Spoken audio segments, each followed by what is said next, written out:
ഒരു നാടു മുഴുവൻ ആനകളെ കൊണ്ട് നിറയുന്ന ഒരു ദിവസമുണ്ട്.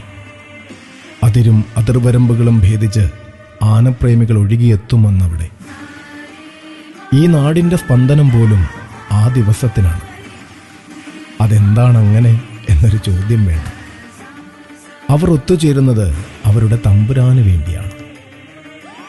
അവർക്ക് തമ്പുരാനാണെല്ലാം, അല്ലെങ്കിൽ തമ്പുരാന് ആ നാടും നാട്ടുകാരുമാണെല്ലാം. അപ്പോൾ പിന്നെ ഈ നാടിങ്ങനെ ആകാതെ എങ്ങനെ ഇരിക്കും? ആനപ്രേമിയായ ആ തമ്പുരാന്റെ മണ്ണിൽ തന്നെയുണ്ടൊരാന, ആനയടി.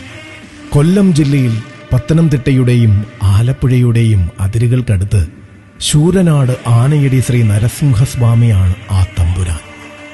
ആനപ്രിയനായ ആ തമ്പുരാന്റെ മണ്ണിൽ ഒരുങ്ങുന്നു തെക്കിൻ്റെ ഏറ്റവും വലിയ ഗജസംഗമം. കൊമ്പനും വമ്പനും വീരനും വിരുന്നൊരുക്കുന്ന ആനയടി ഗജമേള. ലക്ഷങ്ങൾ വിരുന്നെത്തുന്ന ആനയടി ഗജമേള ഇത്തവണ ജനുവരി 29-നാണ്. അപ്പോൾ ആ ലക്ഷങ്ങളിലെ ഒരാളായി മാറാൻ ഇവിടേക്ക് പോന്നോളൂ. ആനയടി ഗജമേള കൂടാം നമുക്ക്.